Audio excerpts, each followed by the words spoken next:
All right, I think we are live. Okay, I think we got that set up. Peace, family. Peace, peace, peace. Aboriginal Dawn in the building. Minister Kojo, Shisha Bass. Hopefully everybody's doing well. This is going to be a long class, y'all. Um, I'm just going to tell you that right now. It's going to be a long class because there's a lot of stuff that I just want to make sure that you all have a really good grasp on and how to actually move forward with your Indigenous businesses that you may either get as a national, whether it be ARNA or IPA, or you may purchase the business because we can do businesses for people and stuff like that. All right, y'all up in the building though. Peace, peace, peace, peace, family. You're up in the building. Okay, yeah. Let me try to get things kind of set up, and then we'll get this started so that way you guys have all the tools to success tonight. Hopefully everybody's doing well. All right, peace, God. You in the building? Let me see. Oh, that's right. Let me set this up real quick, y'all. Hopefully, y'all brought y'all's questions too. If y'all had any questions specifically for business stuff, but it'll be good. It'll be grand. Let me see. Live. All right. Let's see if I can do this perfectly. All right. Dope. All right, we set up. Peace, God. You in the building? Peace, peace, peace. All right. Let me get IG set up, and then we'll get this thing started. Discard. Dun, dun, dun. Live. All right, bet. Cool. And yep, we're gonna be doing the presentation. So for those on IG, be sure to go to YouTube. You'll see the slides and stuff like that. So we got that. IG is rolling, and now we can. Let me share my screen, y'all. We get into this. Thank y'all for y'all's patience. Booyah, booyah, ha! All right. Just a few announcements. We got the Rites of Passage class for all ARNA Nationals on the 21st, this Sunday. So this is going to be where you're going to get informed of everything that you need to do from the Daughters of Shrine to Sons of Shrine. And it should be a public class that people should be able to access and see that information. Should be the rightportal.org if you have any questions on that. And then obviously we're having the ARNA NJS public meeting open to all nationals as well. So that way you guys can ask your questions. If you have things that you want to know about, things of that nature, and then you'll get to see exactly what we're discussing amongst the National Jewel Society and stuff like that. So, all right. And then obviously get ready for the Aboriginal Summit, y'all, in ATL, right? It's going to be dope. It's going to be lit. It's going to be live. And 16th through the 18th of August. And then obviously we have the yearly fast in December, and as well as to end it off with the yearly fast with the Honor Ball in December 30th, 2024. So I'm sure there's going to be more, but these are just some of the things to just be aware of. And then you can see the events here with these links and stuff like that. So hopefully everybody's good. I see you in the building, God. Peace, peace, peace. All right, let me keep this thing moving. So obviously y'all know if you want to sign up for the Aboriginal Jurist course to become a tribal jurist within our jurisdiction, you can do that so via shabazassociates.com. You can pick the particular semester. We're not doing summer classes, so we're just doing the fall and the winter this year. So sign up for the fall or the winter, and you should be good to go. All right. As you know, these are the two topics that we're going to be talking about today. So, Indigenous operations, 2024 updated, and then we have some investment opportunities, I think, as well that may be of interest and you should really take a look into. Like, this is no exaggeration. So, hopefully that makes sense on that. And let me see. I want to make sure we're doing this right. And then something interesting that I think that we all should be aware of. So there is a report that has been out. It says 5 out of the 12 federal districts show flat or declining economic growth. Now, if that's not a tall tale sign, right? Like if you zoom, let me zoom out. Let me zoom out a little bit.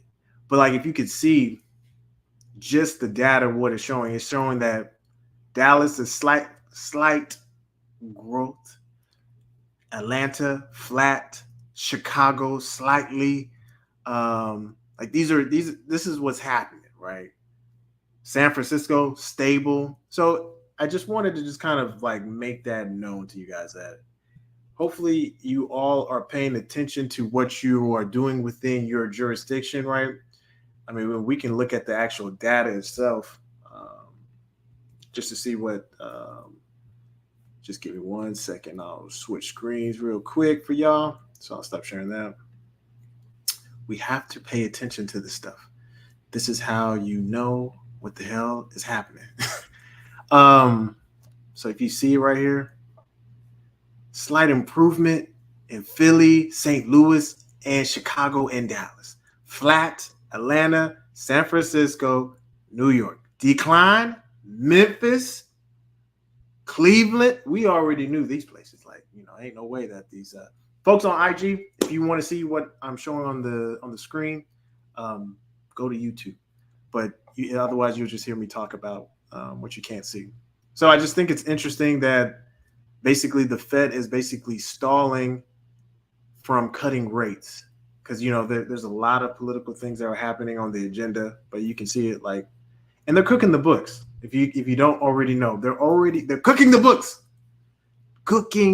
So you can see like in Atlanta, activity is just flat, labor market stabilized, wage growth eased, like transportation activities mixed, loan demand was flat. Nobody has the money to get loans. Like nobody has the good credit to get loans. So anyway, just kind of pay attention to the area. Dallas, obviously, economic activity is rose slightly. And housing demand and retail sales weakened. So if you're trying to look for a house, look, some people ain't even looking for a house because the prices are extremely high, right? So anyway, it's just something to keep in mind. Folks think we're not in a recession, but listen, we are definitely swimming in it, right? All right, peace, family. You up in the building. Yeah.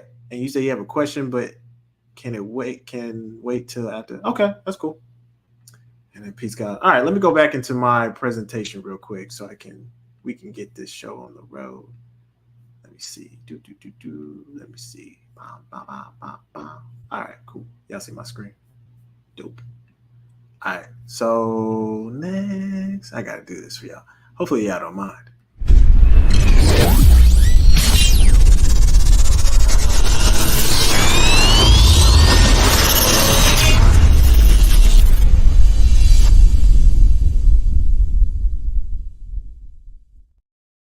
All right, y'all. I know you're like, damn, Coach, what the fuck was that? All right, so we have an Indigenous business announcement. Gotta announce we have a local entrepreneur in Region 6, NTRS Bliss, right? This is one of the ones that if you're looking to change your experience cleaning and just aromatherapy or aroma, just the smells and things of that nature while cleaning and doing your things and have a better experience, definitely this sister has some good products that are worth definitely looking into, right? So why do I say all this? It's just because, we should be stopped using Clorox, bleach, and stuff like that. Very, very toxic to the nose, to the body in general, right? So if you want something that's actually going to get the job done, right? She has a couple of different options, right? And that's just the idea. It's a multi-purpose cleaner, right? So if you're cleaning your countertops, cleaning things of that nature, or you just want something that smells fresh, right? This sister's got you covered. So here are the links in the description right here. Marketspread.com, vendor, put all the info. Or you can go to her Facebook, right? So anyway, I won't spend too much time on that. So hopefully I got that. All right, let's get grounded for a second, y'all. Now, I have to get us grounded because there's a specific reason why I'm talking about this particular subject. Things are always changing. What may have been done a year ago may not be done today because things are ever changing and we have to be flexible and we have to make sure that we're adaptive, right? Get rid of the welfare mindset, get rid of that entitlement, that lack of gratitude mindset. Folks, get rid of that. Okay. The reason why I'm saying that is because sometimes people may take things for granted, right? Or they don't appreciate what is actually happening, right? So now that we got grounded, don't forget, just breathe, y'all. I promise you, it'll be fine. No sweat. Okay. All right. So we got to get in Aboriginal shape, right? So let's specifically focus on financial. Y'all know this is my favorite thing to show, getting in Aboriginal shape. So we're going to focus on financial. This is it's coming on an 8 of diamonds, 13-day period for me. So I thought I'd get a kickstart with this, right? All right. Y'all know some of these basics. These are the things that you're going to need for your business bank account. This is like one of the biggest hurdles for a lot of people. I mean, how do I get this open properly? Like, I've been sitting on my account, it ain't even opening, brother. Like, is this even real? What are y'all even up to? Right? So we'll talk about all these things. Like, these are the things that you should have at your disposal, right? Like, you should have these things. And if you didn't get them, contact your jurist, and they should be able to get that to you, right? All right. So I want to go over this specific document right here. It's an assumed name certificate. You need this for you to be able to open up your business bank account without any issues. So it could go by assumed name, it could go by DBA, or it could go by fictitious entity, right? Registration. The reason why we're doing this is because banks will sit in your face and say, yeah, I looked on the IRS website. I can't really find anything. Is this business legitimate? And then, you get to going, huh? Right. You'd be like, don't you see the EIN? And then they're like, yeah, but we see the EIN. And then you give them the side eye. You like, man, y'all playing with me today. So I'm going to go over that specifically, just how to actually fill it out. So it's going to look something like this. You're going to put your Aboriginal business name. You're going to put it twice. You're going to check other. It's going to look different in different federal enclaves, but this is kind of a general idea to get an understanding, right? You're going to put other, and you're going to actually put the actual entity type that you have, right? And it should say it at the top of your documents, right? It'll tell you what type of entity you have. And once you do that, you're not going to have a Secretary of State number, so you can leave that blank if they ask for that. If they don't, they don't, right? Then you're going to put your address. If they accept P.O. Box, put your P.O. Box. If they don't, put your, the address for your business that you want listed, right? You do that, and then you're going to max out the amount of time that you want for the registration, for your assumed name, DBA, or fictitious registration. Whatever the max is, that's the max. And then you check for that. And then it's going to take you to another page to sign all rights reserved and then date it, and you're done. You pay the fee of $25. And you can do this stuff online. Now, you don't even have to go in person to do a lot of this stuff, which is important. Now, once you've done all that, you are ready to go to the bank. So as a recap, but there's one more thing before you even go to the bank. There's a video, right? It's called On a Business Procedures Updated. It talks about what to expect with these banks. Like, some of y'all are going to run into hurdles with these banks. They're like, this is not even a real freaking entity. And you could do one or two things. You could do this. Huh? Like, because basically they're playing games with you. And no need to get mad. No need to just give them the side eye and say, okay, I'll take my business somewhere else. And you just go to a different bank, same branch or whatever, the same type of Bank of America or a different Chase or whatever the case, whatever is your preference. And They'll open it for you. You have all the documents, literally.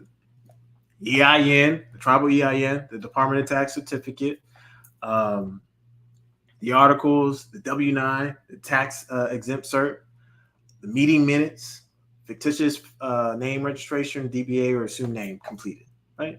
And then watch the video 3 times because it's going to talk about what to expect. They're going to say, oh, it's not registered. Oh, we can't do this. Oh, we can't do that. Oh, this is not even a real entity. Do not let them hoodwink you. That's very, very important. Like, because they will, y'all. So anyway. And then these are just some things to know in your mind that you know you're doing this and it's legitimate. Your business is exempt by law. So you see right here, Article 1, Section 2, Clause 3 of the Constitution, the U.S. Constitution, it literally exempts any indigenous business. It can't be taxed. It can't be nothing. Then you also got the Statute 49, 1542, and then you got the USC 25, 412, right? And then you got Title 8, Section 1401. These are the things that you should have in your mind. It's also on your tax exempt certificate. Some of this is also on the back of your tax exempt ID. So it shouldn't be no question of, is this really real? Now, how you contract it depends. Like if you're contracting, you sign yourself up to pay taxes, you sign that contract law, right? So anyway, hopefully that makes sense. Big thing is that you cannot sit on your hands about this. This is your business. This is a taxes and business. This is an asset that you got to utilize. So, and you just got to be able to put yourself in the mindset of solving problems, removing the welfare mindset, like we talked about, removing the entitlement. You know, these are the things that are going to keep you stuck and blocked. Reading rules and procedure, getting familiar with what to do, right? So anyway, always got to say this, but nationality is your resource. No ifs, ands, or buts about it. We're going to be focusing on the business aspect of it, but we'll also talk about the protections and stuff like that. But the way things are being done in 2024, the businesses are not it. Like the old way of doing these businesses, having it registered to the Secretary of State, and just having a regular EIN that's not tax exempt, that's actually a 14th Amendment artificial person that's taxed and can be garnished, it can be liened, all this other stuff. You don't want that. So anyway, hopefully that makes sense. All right. We have to go over the benefits, right? Because some people don't know. They're like, is there any benefit to y'all's tax exemption? What makes y'all's different where I can't just do it myself on it's free on the IRS? Right. All right. So you need to know so that it's clear in your mind. Your accounts, your business bank accounts cannot be liened or garnished by any federal agency or state agency unless you enter into a contract with these entities. That's important. Tax exemption, you are tax exempt for life. So people are always been telling people, oh, you need to get your LLC. You got to get your LLC. You got to get your LLC. And I'm like, for what? Why? Like, we've been telling people that you can have a tax exempt business for life legitimately, legally, and lawfully. Yet people still what? Just let me. You don't know, baby D. You don't know. That's why you're looking at me, because you don't know, baby D. How people be talking when they're like, it can be done. So anyway, it's tax exempt for life via entrepreneur ventures or businesses, right?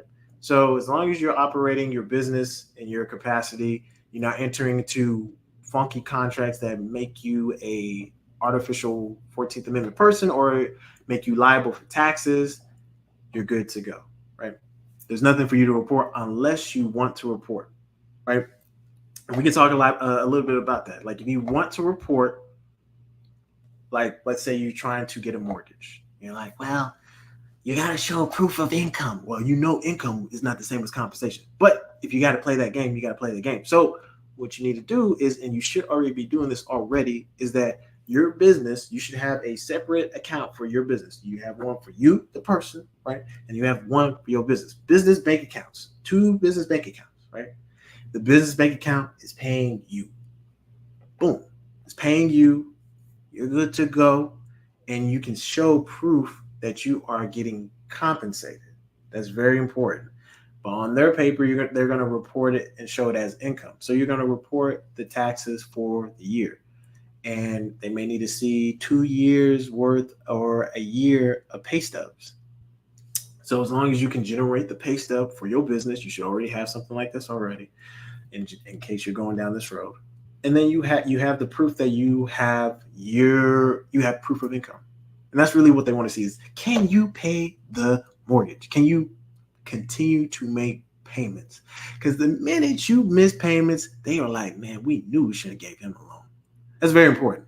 So keep that in mind. That's very important. Hopefully everybody understands where I'm coming from on that aspect.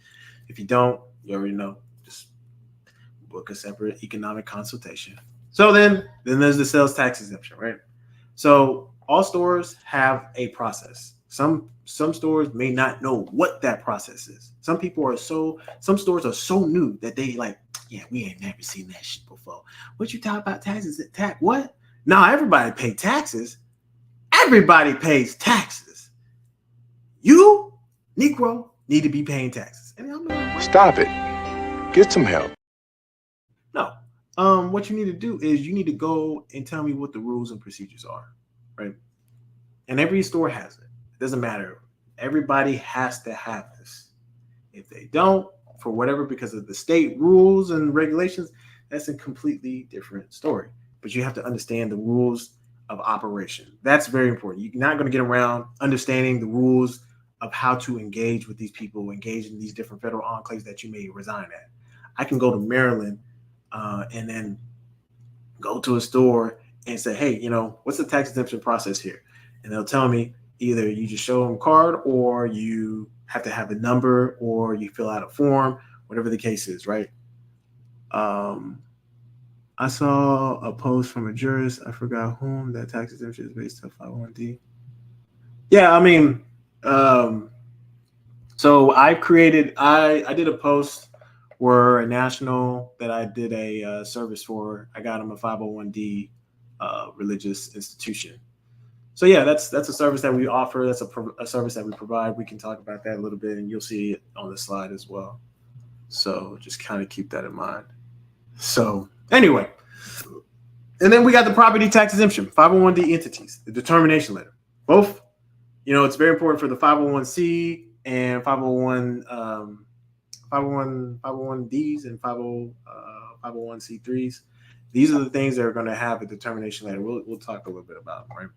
And the big thing is no need for state registrations for these businesses, except for the tribal LLCs and standard LLCs. And we can talk about the workarounds around that. And then you can do self-insured bonding, or you could get insurance, whatever the case, however you want to go about it. But these are the main critical benefits that are very important to understand about your business. And if you don't understand about your business, I'm kind of looking at you like, oh my God. It's okay. So anyway, this is what this whole purpose is for, right? All right. These are the types of businesses that we do within our jurisdiction. Unincorporated association, basically a sole proprietor, tribal LLCs, trust, holding companies, partnerships, religious, apostilles, standard LLCs. If you've seen anything outside of that, they don't know what they're doing, right? And they may not be up to speed of processes and procedure, right? So that's very important. So we'll go into each one of these and what's the benefit, what's the perks. Remember, you got to get your mindset off of because the regular average person is like, you got to get an LLC for, the tax protections and stuff like that. And it's like, tax protections from what? Like, remember, these entities are tax exempt, except for the LLCs, right? And the LLCs can be tax exempt for the tribal one specifically. But we'll talk about that a little bit. Okay. So hopefully that makes sense. Y'all follow me. All right. Let's start with the unincorporated association. Again, this is basically a sole proprietorship. There's no need to go register to the Secretary of State. If you want to get an official letter that's so that you can get the state tax exemption, please reach out to me or to any other jurist that's on the honorgovernment.org website. They should be able to walk you through the process for a fee, how to actually go get it, and they can get it for you. And as far as like the risk factor, you're going to be at risk as far as like people coming after you, unless you can get the insurance for yourself to protect yourself. So what types of businesses is this good for? Any business that is under, you get certifications under AU, Aboriginal University. Very good stuff. This is the beginner level as far as like the type of business. It's pretty simple, straightforward. Maybe you want to start a membership or a club. This will be a good type of entity to utilize. And also any of the 12 sectors within the Ministerial Congress that you've seen before. So the reason for using this is just, it's pretty simplistic. You don't want to do anything. You don't require too much. It's just pretty straightforward, right? So hopefully that makes sense. All right, tribal LLCs. There's no need to get a Secretary of State registration unless there's some sort of licensing you hold or you need some type of licensing, right? And we'll talk about the examples of what I'm referring to. But you definitely need if you're going to use this as a single entity, you're going to need to do a registration because no bank is going to allow you to open up your business bank account. Now, the workaround to doing this is that you would just get a holding company to pair with it, right? So the tribal LLC will be the operations of the business, while the LLC, the holding company, is the financial transactions. So it could be the one that opens up the business bank account. Boom, and you're done. And you're lock and loaded. You're moving. You're grooving. You're shaking. You're baking, right? Big thing is the sovereign immunity. Tribal LLCs enjoy the sovereign immunity from lawsuits in general, but anyone can be sued, right? Just kind of keep that in mind. And what types of businesses is this good for? Basically, all AU again. I would say you could do membership businesses as well, but primarily it could be good for real estate, maybe engineering work, technology. What's some other things that maybe even some like government contracting work as well. Just because you're going to need even trucking, transportation, right? These are the different sectors, and obviously the 12 sectors, right? So keep that in mind, right? Let me make sure y'all good. Hold on. Somebody says, is there a video for opening up business bank account step by step, like the video for the net? Oh yeah, there is. And I think I had mentioned it at the beginning. I don't know if it's public or not, but it might not be. But it's basically this video. So if you search for Honor Business Banking Procedures Updated, or if you just copy that link right here, it should take you to it, right? That's all you got to do. So hopefully that answers that question. All right, trust, right? No need to get this registered to the Secretary of State, but you definitely want to have your ducks in a row with how you're going to organize this document, as far as like having who's going to receive what. You're going to have all that stuff laid out. And again, if you want to get the state exemption, for whatever reason that you may need, whatever the case is, again, talk to your jurist, and they should be able to assist you with that. That way you can get the state tax exempt number, right? And then obviously it still has sovereign immunity because it's in our jurisdiction, right? Tribal sovereign immunity. And then it's really good for all AU businesses, membership type businesses still. Real estate, life insurance. Like if you're in that sector of business, that's also a good place for it. And then obviously the 12 sectors. Holding company, y'all. Again, same thing. Like I said before, good for AU certifications, membership type businesses, 12 sectors, but also really good thing is stocks, cryptos, cars, collectibles, any of those things where you're holding some type of significance of value. Holding company would be good. Other companies, right? You can hold other companies like that this company is responsible for and stuff like that. And we'll talk about a little bit about that. So this is why this will be good for it. Hopefully that makes sense. And then partnerships. So sometimes people may not be nationals, but you're a national. You like the way they move. You did it. You know, you talked to Minister Yogi. Y'all did the cards, and you're like, man, yeah, like this is really gonna work. You know, and so you're like, but you're not national. So you can get a partnership business from us, where basically you have two people who are going to be responsible for this business, for the success of the business, because there's some type of mutual benefit, mutual interest. Right. So again, it's still tribal, it's still protected. So it has all the protections that we talked about before. And it basically is the same sectors that it's good for, right?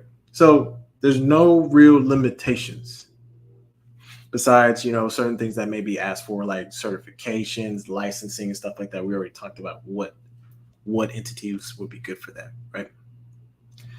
Religious or cultural institutions. This is like a 501c3.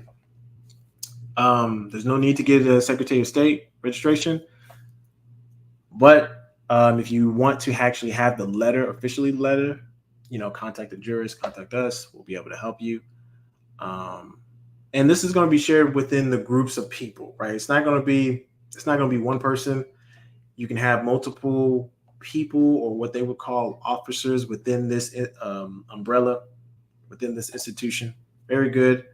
So again, like I told you, a person who is a national, non-national, maybe a mixture of other members in a vicinity that want to do business. So again, why would this entity be would be really good for? Grants, like, or people who just want to donate to your organization and get a write-off. So when you have that letter in place already officially, because these entities are already tax exempt federally and on the state level. But sometimes donors want to see an actual letter that they can reference, say, yeah, this entity is actually tax exempt. Here's the number. I'm gonna write it off. So it could be good for them. And then it's also good for land and real estate ventures if you want to hold land and stuff like that and protect it, right? And here's an example of a national that we got the tax exemption for the 501c3, right? So this is an example, right? Very easy. You know, we'll be happy to take care of that service for y'all, or any other jurist that could do it. All right, 501ds. But I do have to make a disclaimer that both 501c3 and 501d, these entities to get the letter takes a long time, especially for the 501d. Long time. So there's no need to do it. Like I said before, sovereign immunity, again, really good for grants, people who want to donate to you, you know, the same thing as the 501c3, right? And then here's an example of us helping a national get the actual determination letter for a 501d, right? So it's possible. It's possible. It's possible. Right. All right. And then lastly, the standard LLC. I know y'all like, damn, Kojo. Really? We going through all of this? Yes. You need to get this registered to the Secretary of State because you're not going to be able to open up a bank account. So you would need to pay state taxes. Otherwise, you know, if you are trying to not, you know, but it's like it's a standard LLC. So there's no way you can avoid it, even if you have a holding company. So let me actually do this. I'm going to actually remove this part because that's probably just a copy and paste there. You can get a letter for a determination letter to have it exempt officially. We can help you with that. And what type of business structures would this be good for? Same stuff. But if you have some form of licensing, so I'll give you an example of licensing. You have a PE license. That's a professional engineering license. You need to maintain it in order to do business, to sign off on engineering documents officially.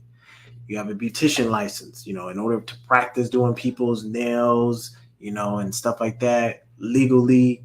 You need to have that license and maintain it. Same thing as a real estate agent, stuff like that, or a broker. The life insurance, stockbroker. All these things have some form of licensing that you need to maintain, but you want to do it as a business under standard LLC, right? And we can help you set that up. You'll be responsible for state taxes, but obviously, federally, you don't have to pay federal taxes. So just keep that in mind. All right. Hopefully y'all follow me there. Y'all still with me? Cool. All right. So here's something that's very important. You got to organize your businesses. Some of y'all have businesses that you don't even know what to do. You don't know who's the parent company. You don't know who's the subsidiaries. You be like, man, I just have businesses that are flying here and there. I just got it and I just got it just to get it. Just to get it. I'm like, just to get it. Anyway, so here's an example of how you could do it. Top level, parent company, you can set up as Aboriginal Trust. Then level 2, I don't know why people. All right, holding company. You can have a tribal LLC. That's level 2. And underneath those things, you can have an unincorporated association. You could do a trust if you want to. And then under the tribal LLC, you could do a private foundation, which is a 501c3, right? These are just some examples of how you could set up the business structure. So that way, let's say somebody attacks the unincorporated association and they actually sue it. Well, it's not, they can't have access to your holding company, your other businesses, tribal LLCs, your trust. They don't know. They can't have access to that. Whatever happens to that unincorporated association that they're suing for is what happens to that. Hold on. Says, hey, Kojo, hey, chat. I'm crashing class again. Hey, peace. So just to give you a good example of what I mean by this, you see Walt Disney, right? Disney is the parent company. It has so many subsidiaries. It has a level 2, which is the ones that are like, but then it has multiple level 3s. And then it also has level 4s where it goes down into the weeds, companies that they've acquired, right? So like ABC, ESPN, all these different subsidiaries, Marvel, like Disney owns a lot of companies. So that's how you're going to keep yourself structured and organized when you're running your businesses, right? So this is just kind of an example. If you need further clarification, definitely let us know and we'll be happy to help you, right? So hopefully that makes sense. And lastly, on kind of the business stuff, you definitely should use cosmology behind your business, right?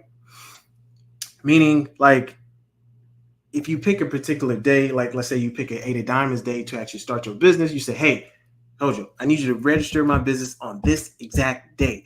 No later, no earlier. I'm like, okay, why is that? You're like, yeah, because I talked to Minister Yogi and he told me don't do it on that day, do it on this day where it's like, yeah, cosmology, your money making is going to be really, really, really high. So definitely do it on this day. So definitely reach out to Minister Yogi, walkaid.fun. Reach out to the She-Wave Clinic. We'll be able to help you and guide you throughout that process, right? So hopefully that makes sense, y'all. And I think we have an announcement or something. Hold on, give me a second, y'all.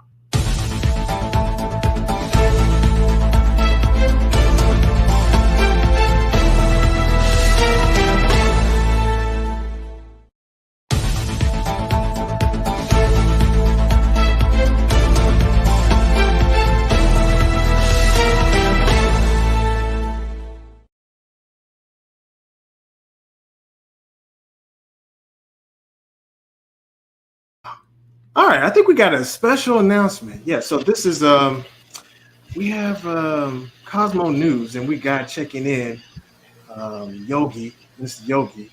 Mr. Yogi, could you kind of inform us of the Cosmo News that people need to be aware of and what's going on?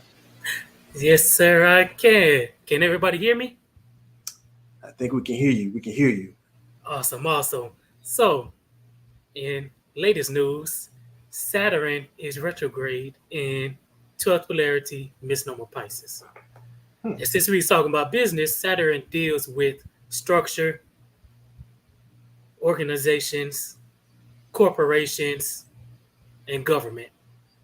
Okay. And so with a retrograde on the King of Diamonds, aka Ashalahun Kaab, Mm-hmm. this tells us we need to focus in on the aspects of how to handle business. And listen. I know that this is what's happening in the cosmos, but like people really want to know how can they grab the money? Like, like how can they grab the money? Like the money, you know, I'm talking about the green.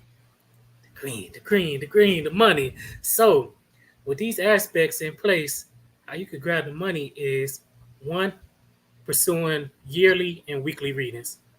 What these two readings do is help people organize and establish a routine and see the future potential energies of how they need to handle going about marketing, going out in the public, even launching, their business or launching, the grand opening of their business that they registered, with the tribe.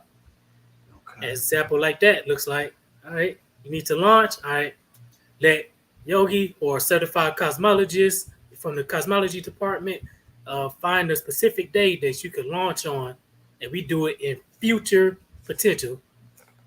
Hmm.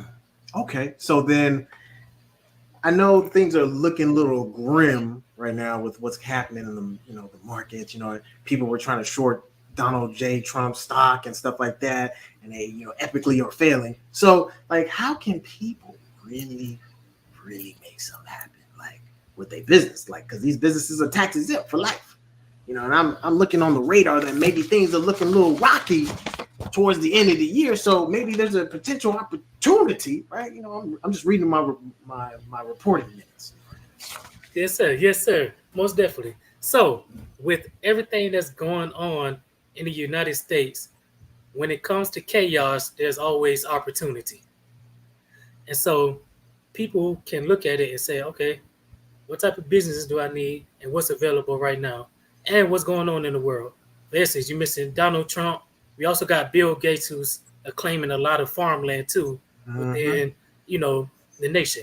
And so, look at those same opportunities. What type of business do you need to operate? Also, what type of people do you need to be around? The readers don't just cover the best launch dates, they cover who to actually work with in your business to start to establish grounds and proper organization to facilitate attaining money and assets. And so, with things like the stocks, Donald Trump, all of these things coming about, just see what opportunities you can take. For instance, that looks like, all right, if you got I can use an example. I use Bill Gates as an example because he's Mm-hmm. acquiring a lot of farmland, and of course he's using his genetic modifications in the soil and the food. Right. So for an up and coming indigenous health doctor, I would tell you, okay, we're gonna find the launch date. I'm also gonna find the best opportunities to acquire real estate and land opportunities. Mm. And Okay. then I'll tell you, okay, this is how your business is. This is the date you incorporated your business on. Let's say, for example, it was a seven of spades. Let's use that as an example. I would tell you, okay, seven of spades, you need to incorporate traveling and also psychological practices into your indigenous doctor, into your health business. Reason being is because that's how it can operate, that you could start to establish purpose for that business over time as you incorporate your self purpose into it as well. Okay. So I know there's got to be a Seven of Diamonds day coming up. What day is that is coming up that is a Seven of Diamonds day within the, I guess, a couple of weeks or months that people should really put some focus to that, Yeah. some money. Like what day is that? So people can put that in their mind. I just, again, forgive Yes, my sir. ignorance. Yes, sir. Yes, sir. So the next Seven of Diamonds Day is actually coming up on the August the 6th. Y'all hear that? Are y'all paying attention? August the 6th is the next Seven of Diamonds Day. And August 6th, that rules fifth polarity, art, cultures, and any activity that could go in creativity, etc. All right, y'all. I think y'all. Hopefully, y'all got any questions for Yogi? Who's on the Cosmo News, delivering us some great epic news. I'm sure we'll hear more back from you. Is there anything else that we need to know, God, that you're seeing in the stars and the cosmos that people just need to be aware of? Yes, sir. Yes, sir. So outside of that, I would say because Saturn is retrograde, if you get around somebody and they acting delusional, then you need to be aware of going into operations with that person, especially because on the King of Diamonds. King of Diamonds can turn into people trying to abuse their authority. And next thing you know, you getting bought out, a hostile takeover of your business. Damn, I'm taking over business.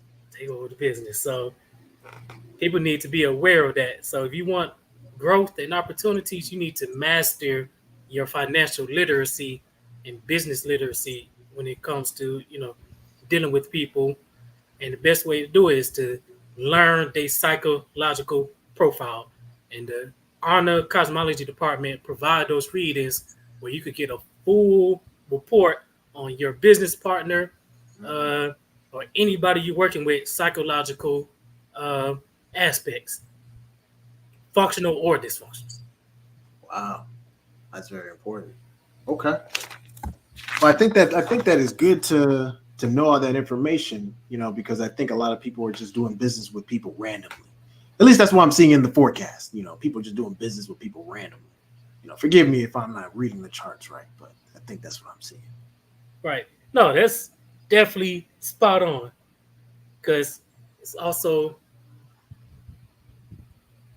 in other words, Uranus is in second polarity. Uranus represents people who do things spontaneously, even to their detriment. And so second polarity deals with economics and things of that nature. And so people are moving in a impulsive way where the Saturn deals with, or Pisces deals with the fears. Mm. And so people are getting these fearful-like energy, and then they act impulsively, and then, boom, they just, okay, I just got to do this. And they do it blindly. It's like, yo, you just take a, walk into the steps, the structure. Exactly. Wow. Okay. Well, we are reporting live. So, Chief Minister Yogi of Cosmology Department, we appreciate the Cosmo News, and we'll check in at a later time, and we are out. Yes, sir. Peace, family.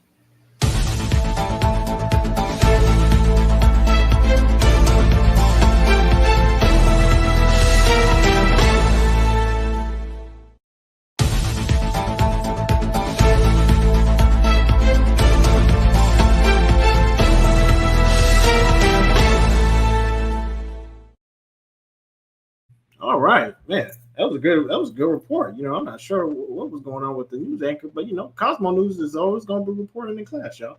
All right. Hopefully y'all got a lot of info, but now let's get back to class. So you know how breaking news is, y'all. You got to know what the hell's going on, right? So, all right. Let's keep this thing moving, right? So, banking procedures. Some of y'all be looking at me like you have no idea what I just said. Procedures? Brother, there ain't no goddamn procedures. I'm like, that's how I'm looking like, y'all. I'm like, all right. Page 24 of the protocol manual literally lays out exactly what you need to do. But obviously, there's a coupling mechanism, which is the video, and also this video to explain how you're going to do it and what you're going to need to do with these banks, what you need to have, all that stuff. We talked about that. So just as a reminder again, right? These are the things you're going to need: the EIN, the Department of Treasury tax certificate, the articles, W-9 tax exempt certificate, meeting minutes, fictitious name, registration, DBA, or assumed name completed. And then you're going to have a competent mind. Like, you need to be confident of what you're doing. Like, You cannot let these people scare you, because these people will tell you anything just so that you don't open up a business bank account with them. They're like, how can they have a business bank account that's tax exempt? I done opened so many business bank accounts for people. How come they have one? Right. So watch the video. Please watch that video 3 times. Here's that link, right? One more time again. All right. These are the things you're going to want to have. It's just a kind of a reinforcement so that you see, right? Driver's license, passport, tax exempt, or tribal member ID, right? All right, y'all. Now, this is also a critical thing as part of your business. So you need to have your things updated. So whether you're utilizing Cash App, Venmo, PayPal, all these different entities, make sure that they have your credentials updated, that they're reflecting your new name, your new status, and stuff like that. Very important, because you don't want to be charged for, like, because they'll say, oh yeah, put in your information so you can start paying taxes. No. If you're utilizing your business and you're putting your information for the business, you should be good to go, right? Or for yourself, right? So keep that stuff in mind, right? I told you I was going to be a long class, but it'll be worth it. All right, just keep this in mind. The Real ID Act, this has been in effect for a while. You're starting to see that these DMV places are having a special seal, a special label, logo on them. And there's a specific reason why. So you can't just be utilizing your credentials and expect that nobody's going to challenge it, like as far as like getting on a plane, right? They're not accepting those type of IDs anymore. And there's, I think, 2025 that you actually have to start complying, right, with certain things, right? And the same thing goes with trying to get your passport updated. You can't just say, yeah, I got a tribal court order, update my passport. They're like, no, we need a court order.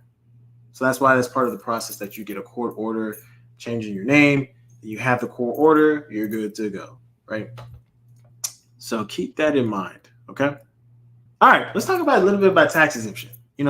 We on 8 of Diamonds time. So there are a lot of different businesses. Some which I'm not even saying that this is all the businesses. I'm just naming a few of where people typically may go, right? And some of them may not be like, man, I don't go none of them stores, or I don't deal with none of them things. And that's cool too, right? So we'll start with Home Depot, right? So I'll kind of walk y'all through the process, right? So matter of fact, let me stop sharing this screen and I'm going to share a different screen. We got to multitask over here, y'all. Right here. All right. So here's the example, right? Now, this was literally done today. You're going to create a user ID and password. I'm not showing this, just because, obviously. And then it will ask you, which one do you want to select? It's going to ask you either to do the personal or business. They're both free. Just do the business, because remember, you need to start thinking like a business, not as an individual business, and working collectively with other families and things of that nature, or within your family. Then they're going to try to get you to subscribe to some things, new newsletters and stuff like that. Do not subscribe to none of them. Skip it. And then now it's asking you for what you're seeing on the screen. And let me kind of expand it.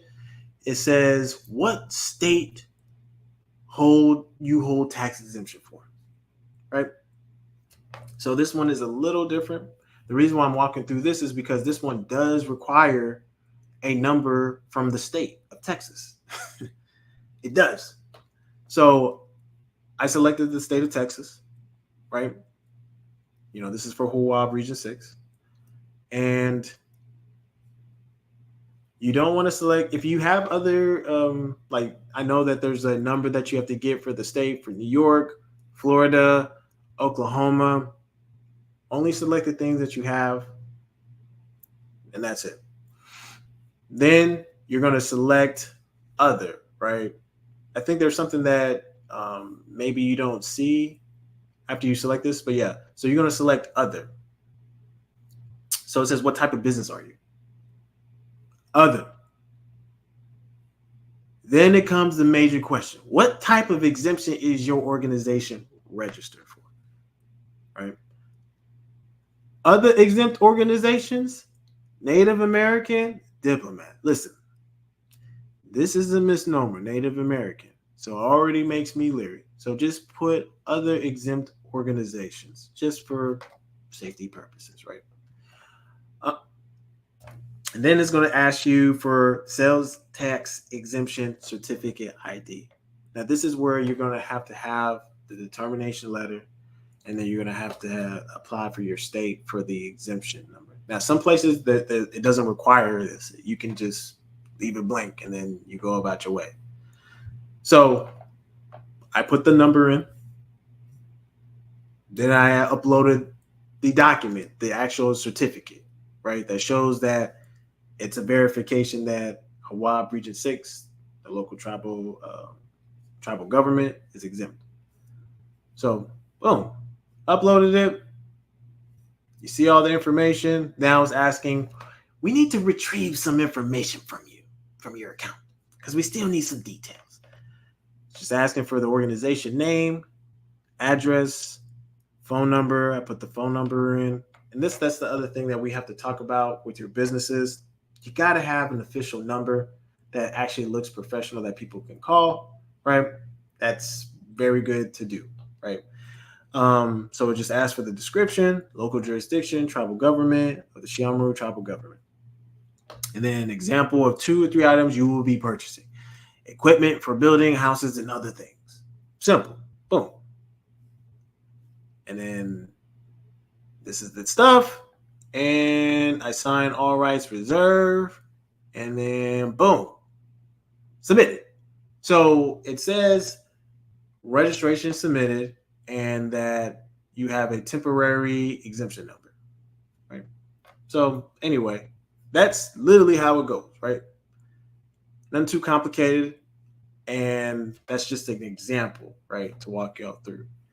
Depending on the federal enclave or where you're at, it just depends on certain things that they're looking for. That's very important to keep in mind. So you have to just look at the rules and procedure.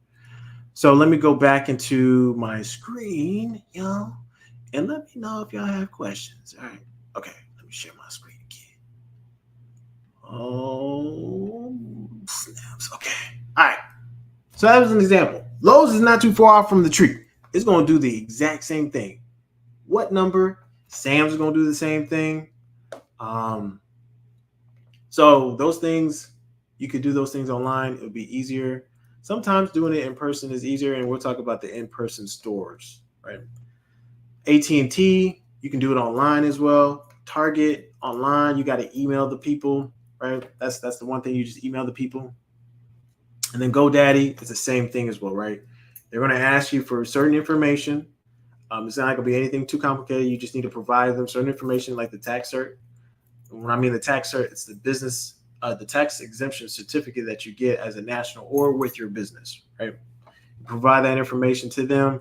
They'll put it in their system, and then they'll remove the taxes. So why am I mentioning GoDaddy? Because everybody in 2024 and beyond should have a website, even if it is for something so small as in, hey, I offer making hand baskets.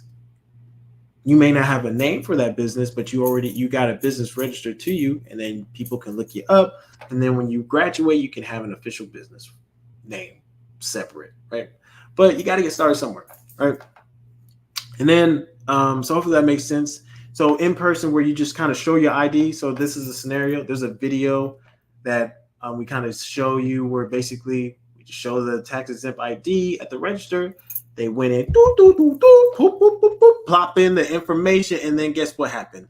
They said exemption granted. And we're like, oh my God. Wow. Right. So that's an example. Whole Foods, I know a lot of people go to Whole Foods. It's the exact same thing. Before they start scanning your stuff, you need to show them your tax exempt ID. They put that they put it in there, and then it's exempted, right? But if you're in Texas, you don't have to worry about it as far as for Whole Foods. Macy's, excuse me. Some people may shop at Macy's, maybe not, but I'm trying to give you all kind of an idea of what's typically going to happen. Macy's, you're going in, you're like, hey, I have a tax exempt. They put in the number, boom, boom, boom, boom. They remove the taxes. You're good to go. Now with hotels sometimes get a little weird sometimes, depending on which one you go to. But I'll give you an example. I went to Hilton in Austin. I said, hey, here's the number. Do you need to see an official number? Because, there's layers to it. I was like, do you need to see another number that's specifically for Texas? No, that's good. They took that information. They didn't even take a copy of the ID. They just like, yep, put it in. Boom, taxes removed. And I got the refund on the back end. Boom, that was simple. But when I went to Maryland, they're like, nah, you got to talk to corporate, this, that, and the third, and the fourth. You got to talk to the manager. I'm like, who is the manager? Like, who is the manager? Because I'm like, I just went to another, and this is how I'm looking. I'm giving them the side eye. I'm like, okay. So sometimes you may have to do that, right? You may have to do extra steps because when you're doing business with these people, it's always a good practice to call ahead, to say, hey, do you have a tax exemption policy? Hold on, let me remove this from the screen. I want y'all to look in my eyes. If you're doing business and you plan on doing business with an entity, please contact them and see what is their policy, what is their procedure for tax exemption. And they have to have one. If they say they do not know, always say, let me talk to somebody who knows what they're doing. You don't have to say it in a disrespectful way, but you get the point, right? So just ask that question, right? So you say like Barnes & Noble. Oh yeah. I give you an example of Barnes & Noble. Barnes & Noble is the same way, at least from my experience, right? So you go up to the checkout. Before you check out, you may have to have an account. Because I think are they owned by Amazon? I can't remember. But they may ask for some information. They may have to see, hey, do you have a state exemption ID for that? And then you give them the information, and boom, you're good to go.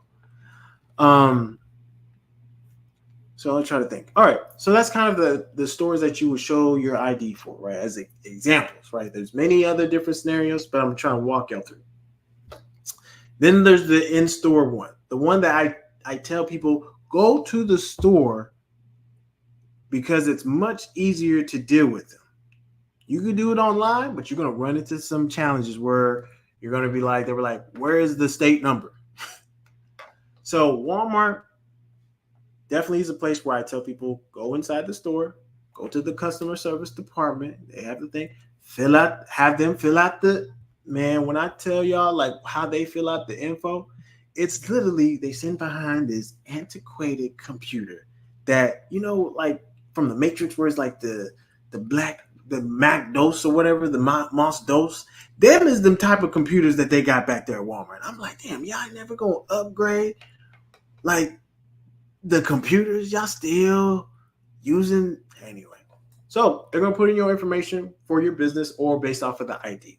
Doesn't matter. The point is they're going to put in the info. It's not going to be really complicated. Once you have that, you're going to get a number. Let me see if I have that readily available.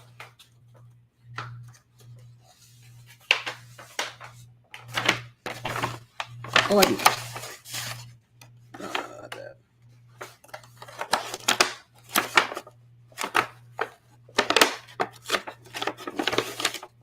Trying to see if I can show y'all in real time.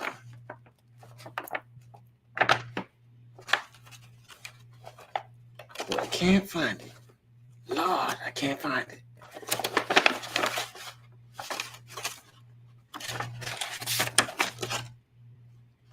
Well, okay. Well, anyway, the idea is that, listen, you'll get a card from Walmart. Once you get the card from Walmart, it has a number on it. And then you can do the exact process of what I showed in the video of putting your tax exemption number in self-checkout. You ain't gotta have to worry about. I'll tell you how slick some of these people will do you. I was getting printer ink from the electronics section. was one person back there. I said, hey man, before you ring that up, here's the number. I showed him on my phone. He was like, oh no, man, bro. Like, you gotta have the actual physical card. And I'm like, physical? What? Yeah, we can't do it. I said, oh, that's cool. Can I just do it at the self-checkout? He was like, yeah, if you think it'll work. I'm like, man, give me the damn thing. Took it, went to self-checkout, put in the number, bloop, went out, checked it, paid for it, boom, tax exemption. So that's what I'm saying. Like, some of these people will play these type of games. Like, what rule? I ain't never heard of that rule before. That, oh no, it's gotta be in person. Like, it has to be physically in your hand. And I'm like, I ain't never heard of that shit. So anyway, let me go back to the screen, y'all. All right. Best Buy. That's another one. I know you're like, nobody go to Best Buy, Coach Joe. Some of y'all may go to Best Buy when they go bankrupt. So, and get all the electronics at a discount. So, in case you do, you can get the card because it comes with a card too. So they're going to ask you the same information they would typically ask, that is off of your ID or your business. Put in that information. Once you put it in, good to go. You'll get a card, and it's literally a yellow card. And then that's what the number you'll put in, as you go about your way and doing business. FedEx is basically the same thing, but FedEx is a little different. Because FedEx is usually looking for a sales tax exemption number via the state. And if they are, then you got to go through that process of having the termination letter for your business and stuff like that. Boom, boom, boom. Then you get the state exemption number. Then you give them that, and then you give them your business information, and then boom, they put you in the store. So now when you go ship out things, it's FedEx. Which, it's very rare that I go ship stuff out to FedEx. I just go to UPS. Or not UPS, but United States Postal Service. So, but that's the process. That's literally the process and procedure for doing that. As an example, the big thing that I just want to keep in y'all's mind is to ask what the process is for tax exemption before you do business. That's very important. Because if you don't do that, and then you be like, oh, Joe. And I'm like, what? How do I do the tax exemption for Whole Foods? I'm like, the video. y'all know I love y'all. So the idea is just trying to get things kind of simplified for y'all. So hopefully that makes sense. Stay with me. So I want to also reiterate this point. Every federal enclave and municipality, state, city, businesses behave differently. They do not all act the same. For whatever reason, it's supposed to be unified, right? But it's not. And here's another thing that you could also do too. So if you get in you got the, let's say you got the sales tax exemption number via one state. They have a uniform sales tax exemption that you could also utilize and give to these businesses, right? So, and it should be uniform, where like, oh, okay, so you're here in Texas, or let's say you're here in California, and you have the sales tax exemption number from Texas. I think it's it has to be the states that actually do the uniform. Most of the states do it, so just check to see, what I'm referring to. And then you're good to go. You can utilize it that way too. So that's another way to backdoor it. So I know a lot of this stuff is like, damn, coach, I'm like, why we gotta do all this? It's for your business. You want to be official, right? All right. I told you this is gonna be we're gonna have a long day, y'all. All right. It will save headaches. Yeah, you're right. It'll save headaches, y'all. I'm telling you. Peace, God. You laying down. For real. I'm out here pinning. Hey, man. As I said, when I stop answering these questions, I just refer y'all to a video. You're like, man, you ain't gonna answer. Nope, I'm just gonna send you a video. So yeah, take notes, y'all. All right, let's go back to the business mindset. Hold on, let me got my smoothie. All right, mindset is everything. When I say mindset is everything, it is everything. You are running a business, not an individual. Be able to solve your problems. And if there's any challenges along the way, know how to handle them. It's good to just be prepared for in case of emergencies, right? Some things, like sometimes things just may not go according to plan, but it's okay. You can always adjust, adapt, and try again, right? Things are never easy. And thinking things that are easy, like, yeah, man, this is like a walk. This is supposed to be a walk in the park, Kojo. No, no. We got forces that will make this difficult for you to do business. Even just doing something so simple as tax exemption, people will make that difficult. And when you first meet them, they're very nice. And then you show them the tax exemption. They're like, is that and they will tell you this. They're like, I've seen this before. Is that the is that the, and this is what they do. What? Seen this before? I've seen this before. Is that the Moorish?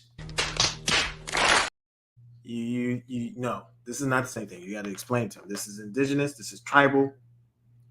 Totally different thing. That's a religious institution. No shade at them, but this is something completely different. And you have to sometimes educate people, right?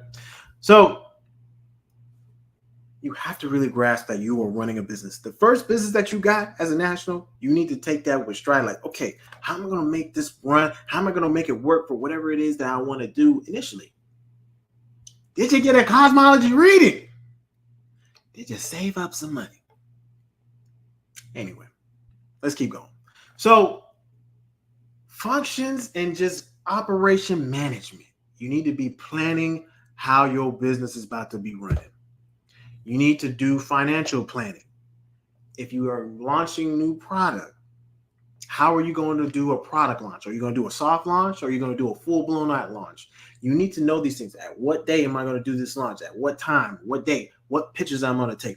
What does it need to look like? All these things you need to manage. And then quality control. Sometimes shit goes wrong with your product. And you got to own up to it. So you're like, oh, shit, my bad. Let me send you a new one. Free of charge. Like, somebody had ordered something from the She Wave Clinic. And they said, yeah, when they got here, it was smashed. And I was like, smashed? I said, okay, well, first of all, file a complaint with the United States Postal Office. But then secondly, I'm going to send you another one, right? I'm going to send you a new product, stuff like that. Sorry about that.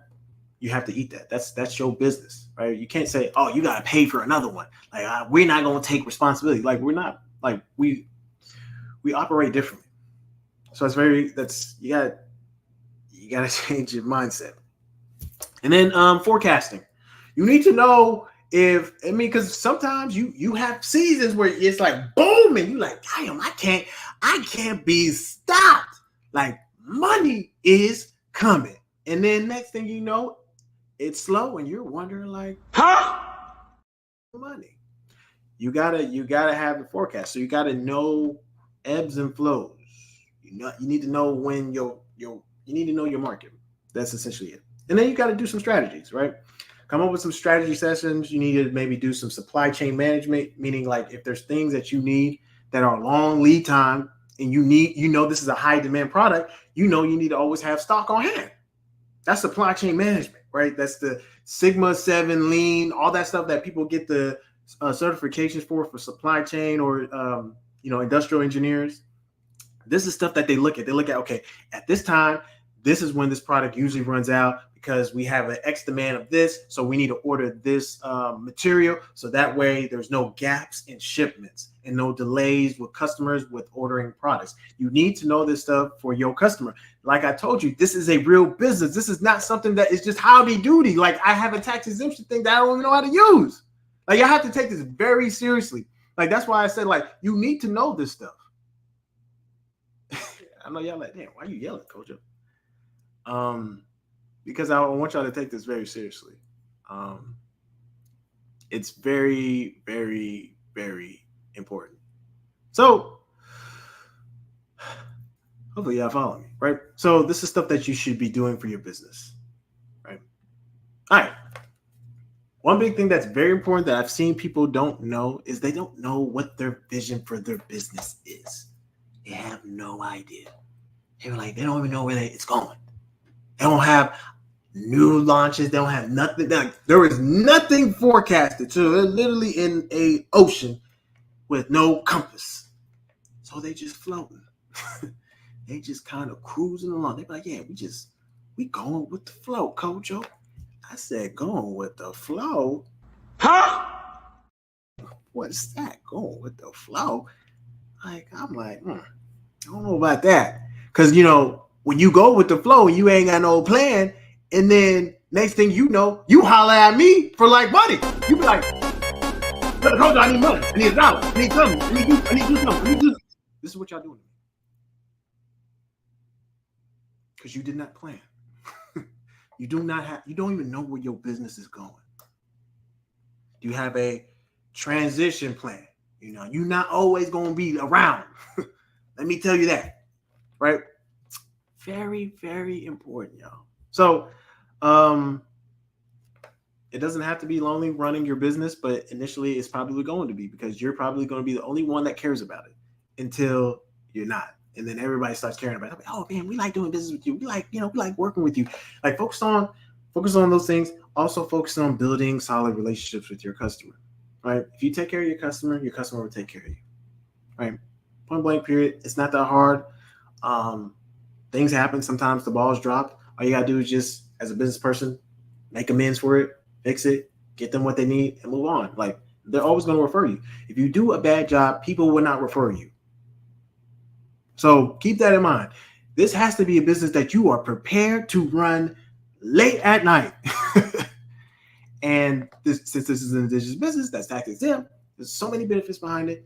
There's no reason why you should not be thinking about ideas of making revenue, right? Or being compensated. So anyway, business credit, y'all. You're like, oh, thank God he's talking about business credit. Yes, Kojo, yes. Yes. Business credit. Y'all hit the like button up in here. Hit the like button up in here. Hit that like button up in here. For sure. And yeah, you're right. Mistakes happen. The thing is, mistakes happen. It's just about how you approach it. How do you respond to it? You as the business owner, let me make this very clear. You are the business.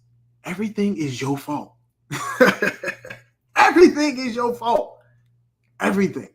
Even if it's not, it's still on you. So always keep that in mind. It's your business. It's your brand. It's your, your footprint, if you want to think about that. So people express fear in different ways. Yeah. So let me keep this show on the road, right, with the business credit, right? Go to Dun & Bradstreet if you want to do this. I still think you should do it, right, for other reasons.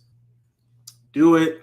You're going through, you register at Dun & Brad. It's supposed to be free. It only takes no more than 30 days. If they take longer than that, call their ass. Say, hey, where's my DUNS number? You can do it even quicker, where you call like 15 days in and you're like, hey, I thought I was supposed to have the DUNS number. They're like, oh, okay, because they can make it. It's very easy. It doesn't take them that long. It doesn't take 30 days, but they say 30 days because, it's people in the pipeline and stuff like that. So anyway, once you do that, make sure your business information matches everything, because if it doesn't, you're going to have issues, right? All right. When you're doing your business credit, make sure your name and your business matches everything. Your address, make sure it's an official location. You can have remote mailing locations, but if they don't accept PO boxes because it's not professional, that's cool. Use your physical location that you're comfortable doing, right? There's some exceptions, right? Phone number, like I told you at the very beginning, get a Grasshopper phone number. They used to do Google phones and stuff like that, but now that's starting to become kind of scammy and kind of shifty and stuff like that. It's not really real. Like, people can't call it, people can't text it, even though they can, but it's the Google subscriber his call is not available, right? Like, nobody wants to hear that. They're like, oh, you have a Google phone? So virtual addresses is something you can do, but having a phone number that actually is official, that looks professional, goes a long way. Then getting yourself listed, your business listed on 411 listing. It's free. So everybody should be doing it. Like, there's no reason why nobody should be doing it, right? Get a Google listing. It's also free.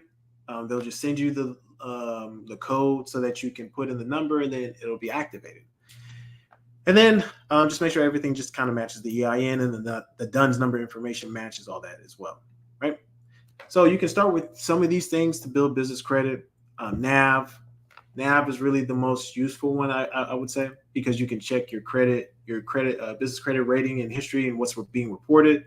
And then also it reports to your file as well. So then you can do that along with ChurchC, Uline, Quill, stuff like that, right?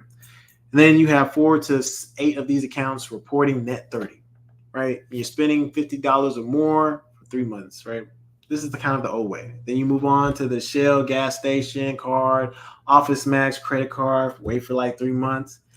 And then you can move on to the Wells Fargo business credit card. Or you could skip all that stuff and get a Capital One business Spark card, right? Why do I recommend that? Because it reports both to your personal and your business. So that way you're building business credit at an accelerated rate. And then you can move on to the Amazon or the American Express Amazon business credit card, right? All these things you're like, Kojo, do you have? Like, Kojo, like, do you really have all this stuff? I know y'all like, man, Kojo, class is so long, brother. I'm so tired. Why are you going over this stuff? And I'm just like, you'll thank me later. So anyway, right? So these are the things you can do. You can apply for loans, right? All right. Some other things you can do. Mission Lane. That's another one I recommend, right? To start the business credit process and stuff like that. Capital One on tap. That's another one. PNC. They have good business credit, right? Found is another good one. And then if you got a business that you want listed, right? So apart from mentioning 411, also Google listing, Hawaii Region 6, Hawaii DFW, we can also do business listings for people as well, right? So, all right. So let's keep that in mind. All right. So here's kind of the indigenous business operations that I want y'all to kind of be mindful of when it comes to payment processing and bank accounts. You need to have multiple different payment options for people to pay you, whether they pay you in crypto, they pay you via PayPal, Cash App, Stripe, whatever, Amazon payments, Apple Pay, crypto, check, all this stuff. Give yourself a chance to be able to do business with different people, because some people have different things set up where they're like, I don't do nothing online. I'll mail you a money order, cashier's check. You like, yeah, money order? Some people, that's how they do business. So, and in the cases where PayPal, Stripe, these entities are holding your money and you can't get it, you can't access it, well, at least you have a diverse, payment processing people that you can go to Square, you could go to Apple Pay, you can go to Cash App, you could do crypto. It doesn't matter. You're not locked in. And the idea is that stuff does happen. Literally, stuff happens. So just diversify yourself. All right. The directions with your business. This is very important. Like I said, you got to think like a business, y'all. You have to automate once you acquire clients. But you first have to make sure they qualify and they're good leads and stuff like that. And you have a good pipeline. The pipeline needs to be filled. Like this is how business people be thinking. They're like, is the pipeline filled? Is it full for the quarter? And then once you have enough people like, okay, like this is good. I got clients coming in, they're buying, X amount of stuff. Like let's say 10,000, they're buying $10,000 worth a month in different services, products and stuff like that. I think I can start to put systems in place to automate things, because at some point you're getting overwhelmed.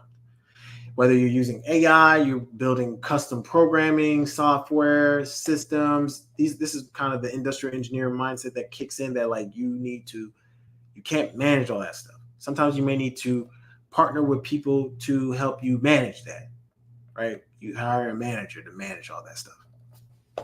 And then once you get to the scale where it's things are being automated, you have a system in place, things is flowing in the right direction, then you can scale it if you want to scale it, right? You can hire multiple people, you get more systems in place and stuff like that. So this is how you need to be thinking, right? And then just kind of automation, right? Like all these people, all these different sectors, customer support, you better believe they automated that. You remember, like, if you call customer support, first people you are speaking to is a robot. They're like, how can I help you? What would you like to discuss today? And you're like, damn, I need to speak to a person. But before we send you to a person, please tell us what you're calling about. Right? So at some point, it doesn't matter whether you're running a tribal clinic, a tribal law firm, a cosmology, psychology firm, a birth and doula service, economic service. It doesn't matter. No matter what genealogy, you need to have some form of automation where things kind of can get done without you having to do it manually, right? So start thinking about that.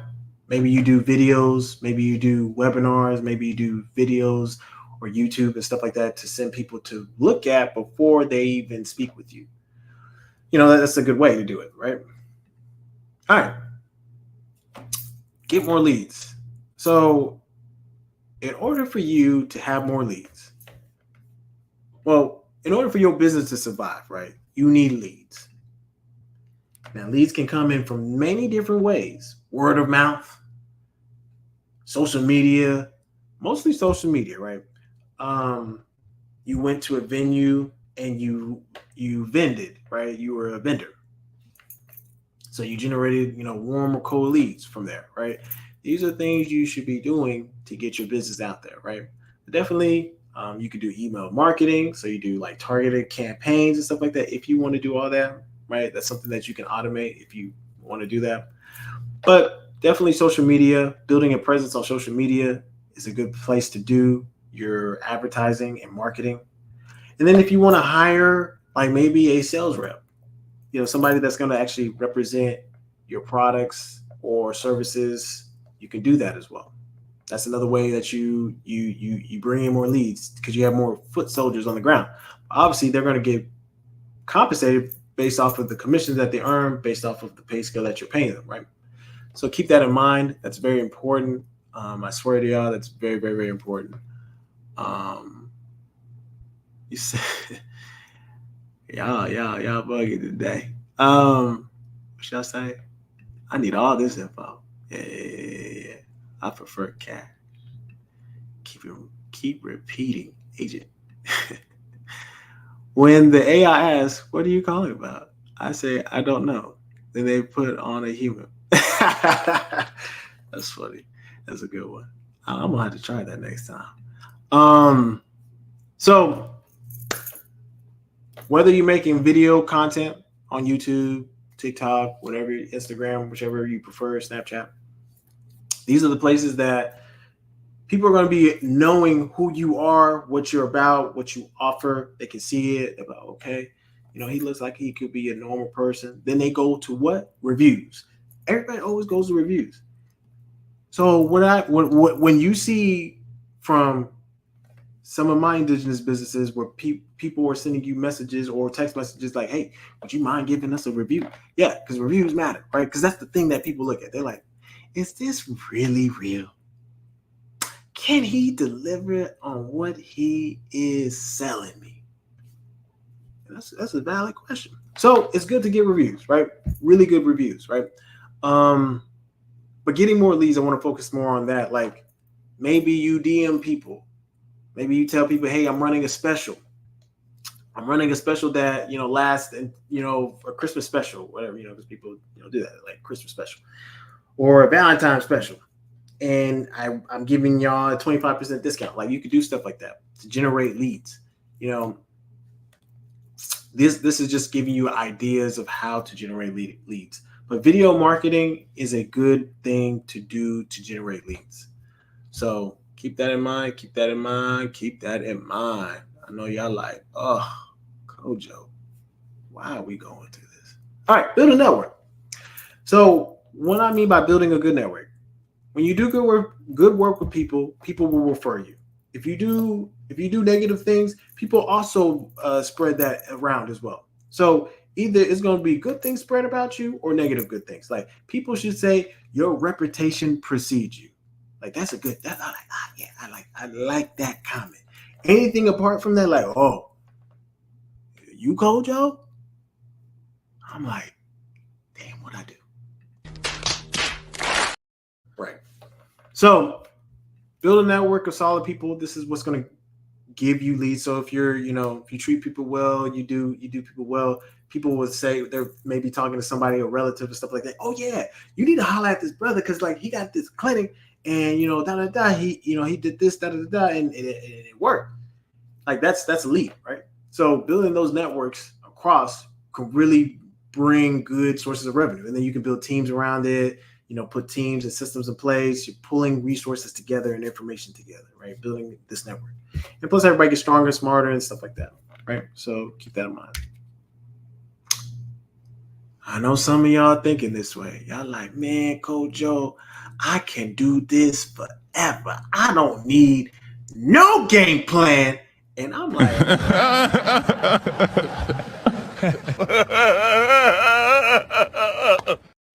that's how I'm looking at y'all. When I'm not never get tired. You will get tired, okay? So have systems in place where things are on autopilot. Like, let's say something needs to be sent out as far as when somebody purchases something. Instead of you having to send an email manually, it's an automatic download, or after the purchase, it sends them whatever it is that they're doing so that it tells them the next steps. And they have things that they download. That's an easy way, right? So just be smarter about your time. All right.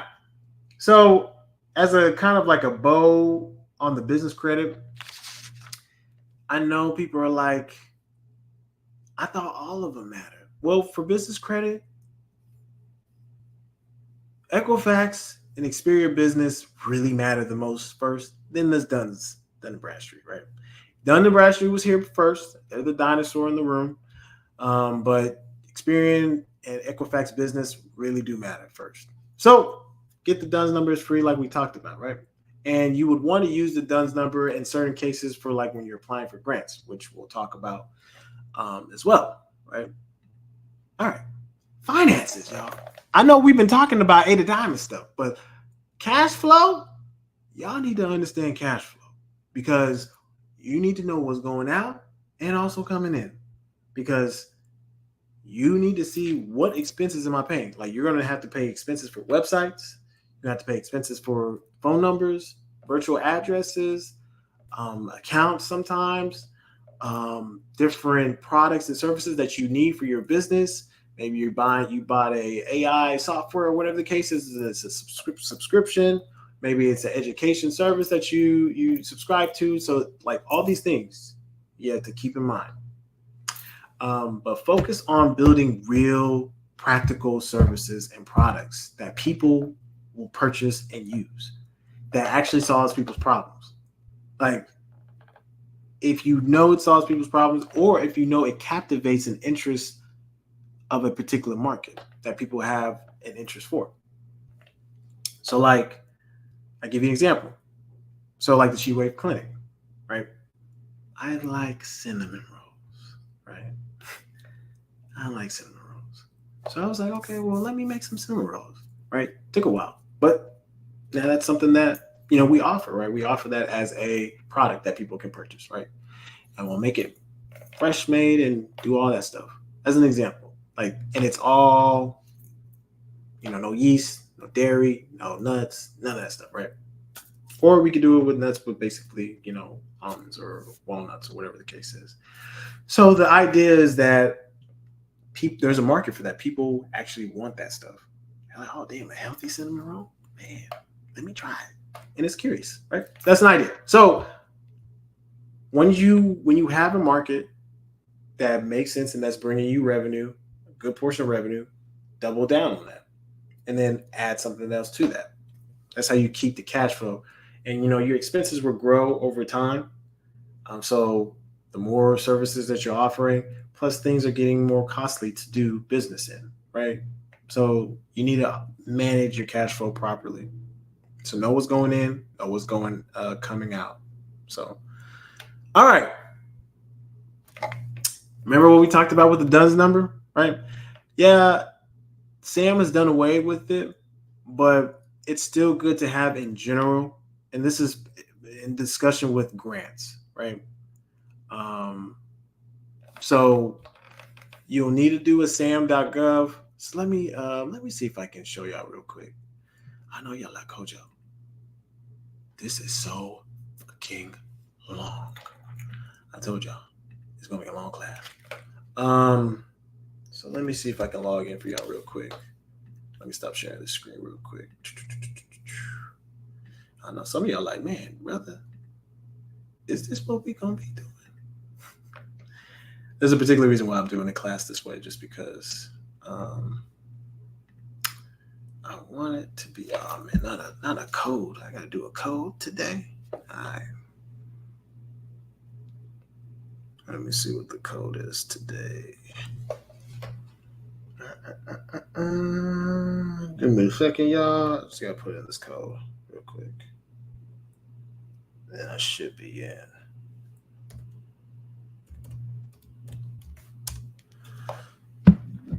Okay, cool. Alrighty. And then let me go to Sam. Cool. Sign in. Agree. And then remember, the SAM number and the SAM identification stuff is free, right? So let me do this again.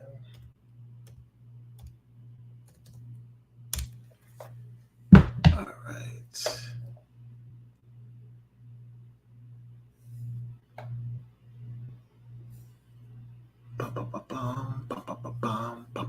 Cool. All right. Let me share my screen. So I'm gonna stop sharing that. I'm gonna share this one first. Sam. All right. Y'all see the SAM account? It's gonna have all the stuff where you need to basically validate the entity, right? Once you do that, I guess that's the alerts. Okay. Yeah. So there's no pending request on my end for this entity. Everything's good to go with it. The registration, or as far as like the expiration, is 2025. So we're good to go here. So you need to always keep your SAM account updated from being expired. There's no cost to it. You just need to verify and validate the same information just to make sure. And people will try to reach out to you, call you, say, "Hey, we noticed that your SAM is expiring. Or do you need help filling that out? We'll do it for a fee." Don't let these people swindle you, right? Just do it yourself. It's really easy to do. When I say easy, it's relatively easy. It's just asking for information that you should already have about your business, right? Period. All right. So now let me share this tab. I guess let me share this tab. So this is the grants.gov, right? I know you're like, Kojo, have you actually applied for a grant? Let me show y'all I have, right? A couple of them, right? So and you can go throughout the process as far as like being notified of whether your grant has been retrieved as far as the application, whether it's been reviewed, processed, and stuff like that. So that way you can see yourself in the process of where things are at, right? So there's a couple of grants that we applied for the region. This is just to show y'all actual receipts that we are doing it. It's not something that we definitely need, but it's just like they're putting the resources out there. You might as well put in your bid and throw your hat in. They're just giving the money to people who they're not really doing anything. So we actually have real remedies, so why not go do it, right? So anyway, hopefully that makes sense, y'all. But it's not that hard. And the reason why I'm showing this screen, so let's go back to the home page. Oh, not this page. So let's see, where is it? Where is it? Apply now. Let's see, grants.gov. Search grants. All right. So let's give an example of what may be good things to search for. If I put tribal, right? And there's a reason why I'm even doing this, right? So let's do this. Tribal comes up.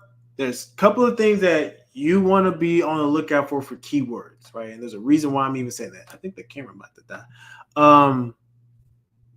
So if the camera dies, y'all, just forgive me. So tribal colleges and universities, you're like, okay, well, what qualifies for that, right? It says federally recognized. Here's the thing. Federally recognized, right? Under these specific laws, right? So this one wouldn't make sense to apply because it says federally recognized. There's eligibility. This is literally what you have to. So once you see that, you're like, okay, let me move on to something else. So let me find you one that you could apply for, right? And I'll show you specifically.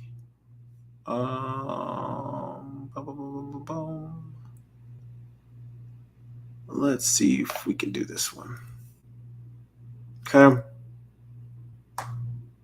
Here's one. See, eligible applicants. Native American tribal governments, federally recognized. Native American tribal organizations other than federally recognized tribal governments. Boom, that's your window. Other Indian tribes, tribal consortiums, tribal organizations, and tribal nonprofit organizations. Literally, you in there like swimwear. So that's an example of like looking for things. So now when you do these, when you're searching for these grants, right, put in the keywords that you think that you want to do it. Let's say if you're doing music, right? So obviously there's different things, but let's see. Now this one is I'm not even about to say nothing. Small grants competition. Let's see. Sound Health Network. Let's click on this, see what this is about. Promotion of arts grants to organizations and individuals. All right. Look who the eligible applicants are. Public and state-controlled institutions of higher education, private institutions of higher education, non-profits with the 501c3 status. Remember, we talked about this as far as like entities, right? So if you were into music, you could apply for this, right? You just have to, do the requirements and stuff like that, and obviously complete it before the deadline, which is August 1st, 2024. But it looks like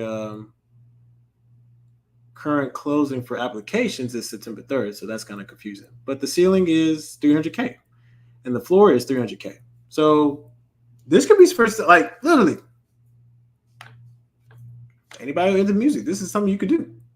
So I don't see why you don't do it, right? So hopefully that makes sense, y'all. Let me keep this thing going. So let me stop sharing that screen. Hopefully y'all still awake. I told y'all this is gonna be long, but there's some important stuff of why we gotta do what we gotta do. All right. So we went through grants.gov. Make sure you get your stuff registered. Make sure you have the team set up. Make sure you have all that stuff in the system. You'll be good to go. All right. IRS. Some of y'all are worried about the wrong thing. Y'all be like, is this tax exempt? Is this business really tax exempt? Yeah, it is. We already went that at the very beginning. So regardless if they're adding 87K agents, it doesn't matter, right? Your business is tax exempt legally and lawfully. That's what you have to recognize and put in your mind, is that this business that we got through Arna is tax exempt for life, unless I enter into a contract that requires me to pay taxes. That's it. So maybe there's some things with your business, like maybe you got a name change. And you're like, well, I want to update the IRS. You have two options that you could do.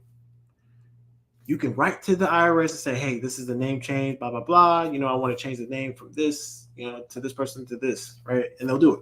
Or you can sit on the phone for 3-4 hours waiting to talk to an agent. And then they can do it right there in real time. Either way, the choice is yours, right? All right. Here's kind of funding options of like what's a good score to have, right? So experience 76 plus, Equifax 570 plus, and then the Paydex score for Dun & Bradstreet 80 plus, right? So we already talked about these things, right?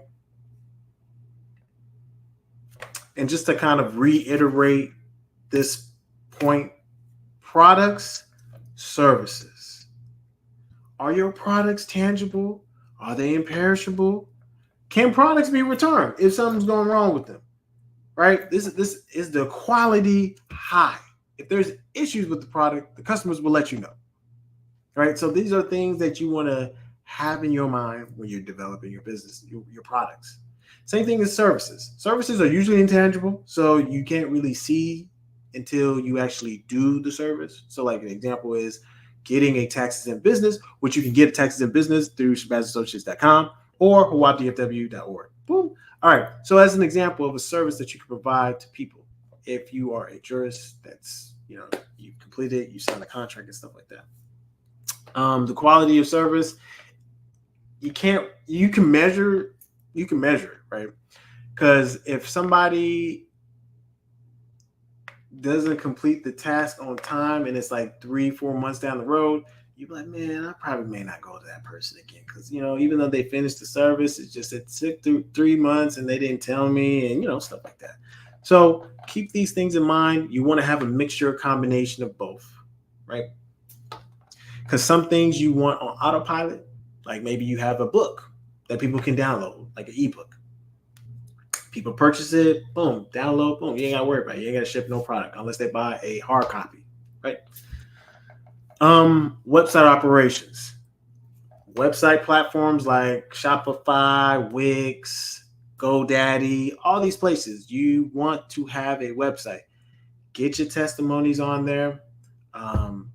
This is how people are going to find your business. Like besides people who you know and that people refer you to. I can tell you right now, when people are looking at websites, they're looking at one or two things. Does this look professional? Does this look presentable? Does it look clunky? Does it look like it look like if I put in my credit card information, I might be scammed, and I don't know, I don't want to be scammed, so I'm just not going to do business with that person. And it takes 5 seconds for somebody to make that decision. So keep that in mind. Make sure you have it presentable. People can find stuff. It doesn't take too long to get to the page to load up. All that stuff matters. All right. I know y'all like, damn, Coach O. Are we there yet? All right. So you need to measure yearly and keep things tracked, right? What doesn't get measured does not get managed. So whether you're having on the back end of your website where it tells you, okay, this is how many people bought stuff.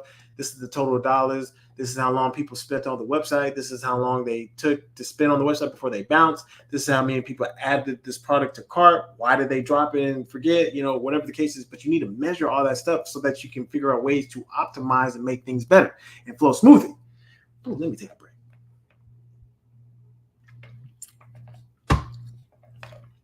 Hopefully that makes sense, but that's very important. If you don't measure it, people, you don't know how your business is doing. So what does not get measured does not get tracked. Very, very, very important. Right? Focus on getting better. That's the big thing. Focus on getting better. Qualify things, track things. This is how you get better. Because basically, it's you versus you, y'all. Ain't nothing to it. You like you versus you. I know y'all looking at me like this. Stop it. Get some help. But no, seriously, it's just you versus you. You don't have to compete against anybody. You're literally in your own lane. It's your business. So when people ask me questions like, oh, what's the secret sauce? But I'm my secret sauce. I'm looking at them like, what? Secret sauce. oh, this is what I did. They're like, you did all that? I'm like, yeah. They're like, man, I ain't about to do all that. So that's what I said. Stay in your lane. Continue to get better. Continue to innovate. When you're doing, like, I give you an example, I'm about to launch a software company, and we're gonna be cracking, right? So that's an example of, like, I gotta monitor, and that's a new venture. So track things. Know that you're competing with yourself from how you did yesterday, 2 months ago, last year, 2 years ago. It's just you, right? So let's keep that in mind. Da, da, da, da. All right. Just as a recap reminder, right? We did the boot camp locally in Hawab region, right? And we got some more dates coming up. Some of them are going to be different styles of boot camp. Again, we have a kind of a schedule of what we want to do, just to kind of, anyway. So these are the dates. But also we have the National Rites of Passage training that's supposed to be on the 21st, like I said at the beginning. So keep that in mind. Please, please, please be there. And then within your local jurisdiction, meet at the spot that is told to you that that you're going to meet up at. I'm pretty sure we're just going to meet here again for the Rites of Passage training right here. So just stay tuned, folks, within the region. All right. If this ain't clear, you need to get nationalized, whether you go to the IPA, whether you do ARNA, do something. And then get your businesses, get your indigenous businesses. Start utilizing your taxes and businesses. Like, these are the things that are going to save you money, protect your assets, protect your family, things of that nature. Like, I keep seeing people refusing to do what we're recommending. They're like, what's wrong with doing it the regular way? And I'm, all right, I see you 2 years from now when you're like, hey, I owe taxes, brother. And I'm like, all right, so that's another thing. Make your health a priority, y'all. Y'all need to get yourselves from going to these hospitals. Y'all down bad, like, literally. Y'all need to be taking care of yourself, of how y'all eat, how y'all treat yourself. We can help with that. If you want to get a physical fit, like, you're like, Coach, I like the way you like, yeah, you just in shape, brother. We can help you, right? But we're not the only one, right? So anyway, all right. My favorite thing that kind of end the class, an investing opportunity, y'all. Now you're like, Coach, why didn't you start this from the beginning? Listen, man, just I know. So the investing opportunity that I think people need to pay attention to is cyber crime. It is crazy. Like, I'm getting spam messages after wazoo. Like, and that stuff has been, like, breached, right? Our information is floating out there. And stuff like that, right? Like, it's crazy. Like, I get a text message every day saying, hey, you just won a product. I'm like, I didn't win shit. They ain't giving nothing for free, right? So, or I get an email like, yo, is this such and such? And I'm like, you fishing. Y'all know y'all ain't got no business with me. So anyway, and it only keeps going up. And remember the guy who said you will own nothing and be happy? Klaus Schwab, he said, yeah, there'll be a cyber event. And, we're going to run a simulation called a Polygon. That was 3 years ago. Now, keep in mind what has happened since then, right? And I'll tell you what has happened since then. CDK, dealing with the vehicles, right? This whole system that manages the vehicles and stuff like that had a cyber attack. And they were down for a week. They were losing millions of dollars, right? And people could not operate, right? Who's this? Okay. Another example, Lockbit claims that they hacked the U.S. Federal Reserve's stolen data. Now, see, in the Federal Reserve kind of brushed out, like, you didn't grab anything significant, or did they? So that's my point. This was literally July 1st, right? So understand that cybersecurity is literally a priority, especially when things are getting digitized. Everything is being digitized, Internet of Things, AI, all this stuff. And then obviously the World Economic Forum, I got to put it up there. Digital safety. Some of y'all are using one password. Oh, the world's famous passwords. 1, 2, 3, 4, 5. Folks, you got to do better. You can't be using these passwords. If you want to read that article, it'll tell you exactly the world's most popular passwords that people are using, which is why they're getting hacked. Right? So the company that I'm referring to is CYBR. Why am I even mentioning this company to start to invest in? Is because they're literally utilizing artificial intelligence to scan systems to make sure that there's no compromise, hacks, or whatever the cases that could potentially files that are like compromised. It'll scan that stuff utilizing AI, which is really dope. Now you're like, oh, brother, is that what you trying to sell us today? You're like, man, that ain't nothing. All right, just stay tuned, right? I'm gonna tell you the significance of why. All right. This company already has key partnerships and integration with IBM, Amazon Web Services, and Raytheon. Big companies. This is not just no name, nobody. They're already Hub Zone certified, so that means they can play more in the military space. So that means they can go get contracts with Lockheed Martin and whoever else, right? That is in that space, whether it's like Boeing, whatever. They can get more customers. And their plan is for Q4 to be listed on the New York or on the OTC stock exchange. And then NASDAQ Q4 2025. Now, what is that telling you? Now, remember, we did this in class before of how to look for evaluations of a company. There's only 2 exit plans for startup companies. Somebody buys them out, or they go public, or they go both. Either they go public and then they get bought out, or they just go public and then, they have common stock. So to me, this is already a good sign. They're in a market where they're utilizing AI, which is a trend, which is a thing that people are focusing their attention on. And they already have partnerships with key players such as Amazon, Raytheon, and IBM. IBM has the quantum to computers, y'all. So they're not messing around. They're already in the crypto space. So this is what I'm saying. Like, this company is in a sweet spot.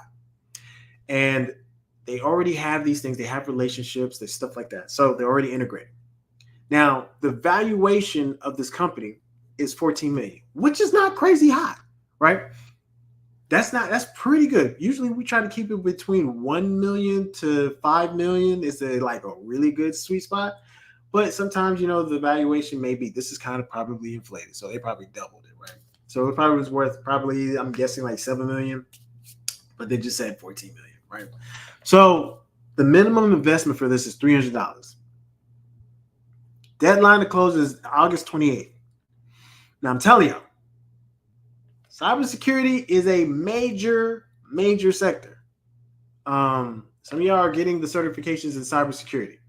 So that's what I'm saying. Like, this is stuff that people don't realize is an opportunity. So I think this is worth exploring. I know what I'm going to do, right? But I can't tell y'all what to do. I can only recommend or provide perspective based off of what I see. They actually have a real product. So they're already checking the boxes. They already have a real product. They already have partnerships. They already have customers, right? So if they already have customers, look, first line of business, they've already secured a multi-year contracts more than 3.6 million. So they're making money, right? Initially, they raised 1.6 million from friends and family, and then they raised 300K just last month. But they already secured multi-year contracts that are worth more than 3.6 million. It's worth looking into. I mean, look like they're doing something right? So they're checking all the boxes for me, right? The only thing that I just have to check off is just the people, the personnel. Once I check off the personnel, and they are in the space, like we can do that. Let's do that real time. You know what? Let me not freestyle. Let's do this real time, y'all. What y'all think? Hold on. Let me see. Yeah, in the chat. Well, hold on. Which side? Which side are you talking about? Sorry. I did not see this in the chat. We might have to move. Peace. Yeah, so let me pull this up in real time. So let me just stop sharing my screen like that. And I'll go here. Oh, okay. And then there it is. Okay. So let me share my screen. All right, so this is the company, right? Let's see the personnel. Look at this. They already have the software. It's crazy. So they actually have a product, and it's proprietary, right? They're getting some traction. They got General Dynamics. Damn. Oh man, I didn't even realize. Damn, they got Lockheed Martin already and General Dynamics. These people making money. Let's see what else. Building for growth. But who are the key personnel? Who's the personnel? Okay. So Chief Executive Officer is John Wilson Cochran. What does he do? Let me see. And then Joseph Steen, Board of Directors. So he's probably the one that's getting them the connections with U.S. intelligence or with the government and stuff like that. So that makes sense. TSA. Yep. More connections. Head of Micron. Oh, man. Damn. So he knows what he's doing. Okay. And then they have a legal team. They did a prison. See, this reminds me of a company that I think there was even a documentary of. Like, they built this software that was able to basically scan on the countries, back in, what they were doing, and they can see what it is that they're doing and plotting. It was like a back end security, and then the government ended up stepping in, stealing their software, shut them down, and it was a whole conspiracy. So I won't even talk about that. But from what I can see, this looks like it would be worth investigating. So hopefully, I think this would be something that's I think it's worth investigating, y'all. Like, and this is their roadmap. They already know what they're gonna be listed as. They already got plans. I'm seeing all the good signs. I'm seeing all, like, they already know who their target is. It's gonna be the U.S. government. That's interesting. Okay. What y'all think? Chat, what y'all think? Y'all think this is worth investigating? Hold on, what did I see? Oh man, here we go. Yeah. Okay. What y'all think, chat? What y'all think? Y'all think this is not worth looking into? I mean, the minimum is $300, which is not bad, right? What was that? Lord have mercy. Definitely worth looking into. Okay. Well, let me stop sharing that screen.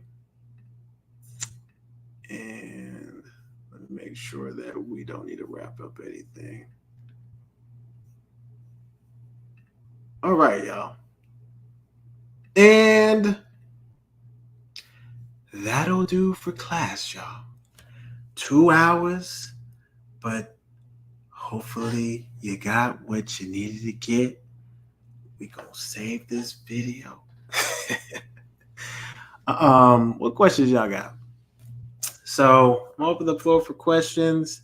I know this is a lot of information. You can feel free to watch this video again on the replay, but I'm gonna leave it for y'all for questions a little bit. Whoever had questions at the end can ask them right now.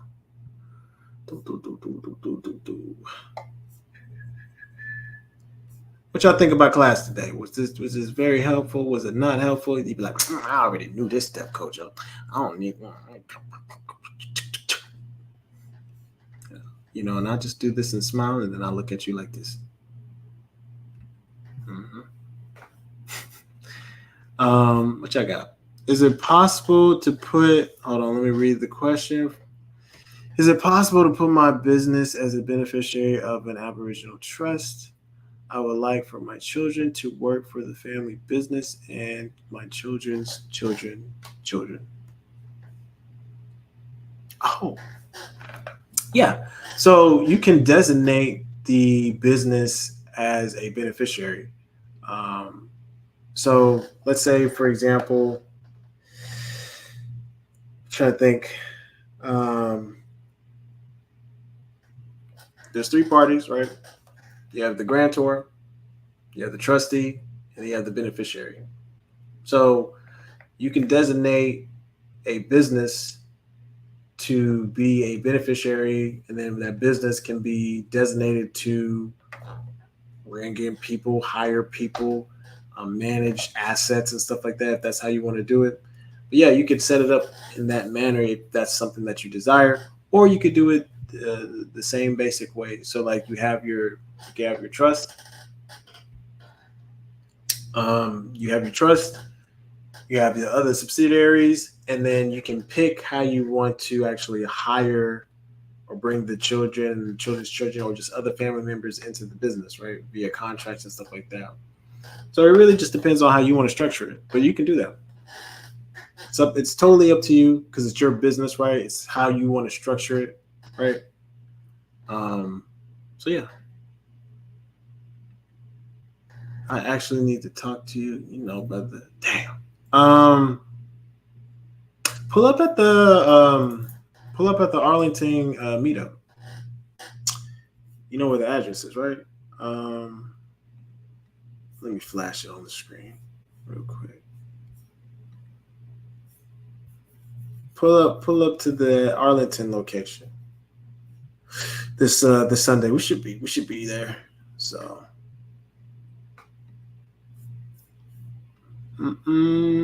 gratitude. Yo.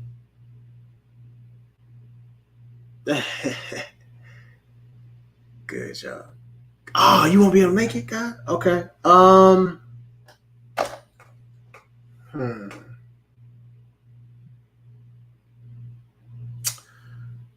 Yeah, we're gonna have to pick a time. I would say maybe this Friday. I'll just text you to see if you can meet this Friday, which is tomorrow. So this class that I've been waiting for. Dope. So my Aboriginal trust can be my holding company, DBA, LLC. As far as like entity structure, if it's a trust, it's a trust. But if you wanted to basically be a parent company, you can make it a parent company. But if you're trying to change like the type of entity it is, because if it's a trust, right? Just like we went over, if it's a why did extremely I'll be doing some weird stuff. But if you wanted to do a tribal LLC, holding company, unincorporated association, these are different entity structures. So once it's actually set up, like as a trust, meaning you have the articles, the EIN that's associated with it, that's that. But if you want to create another entity, like a tribal LLC or a holding company, that's a separate entity, right? So you have to structure it where, like, kind of go like, let me just kind of share my screen one more time. I don't know why it booted me off. Just to kind of make it a little bit easier to explain. So the trust can be at the top level. You have a holding company, LLC, and all these different things. You can make people officers, partners, however you want to do it at each level. It doesn't matter. And you can make them beneficiaries for whatever it is that you're wanting them to benefit. So it just depends on how you want to organize and structure your business, right? That's the main thing, is how are you organizing it? Very, very, very, very important. So yeah, hopefully that makes sense. I will be in Texas next week. A word? Okay. It depends on what part of Texas you're gonna be, but we in DFW area, so just let me know and we can figure out what we're gonna do.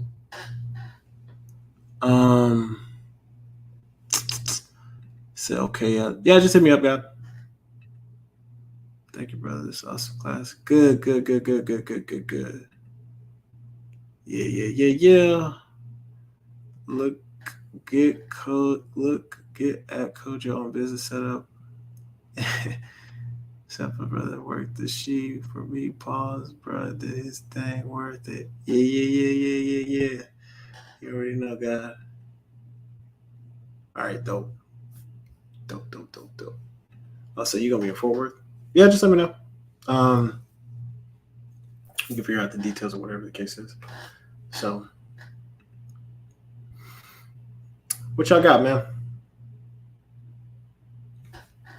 I'm basically gonna stay on till the camera dies. Once the camera dies, I will shut down class. What other questions y'all got? I'm glad y'all found this useful. IG, I know y'all on IG. I know y'all like, man, I didn't see nothing, but I told y'all where to go. All right, y'all. I'm telling you,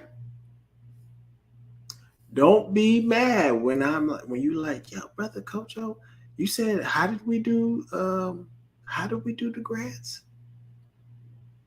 I'm just gonna go back to I'm gonna send you a link, and you may be looking at me like, huh?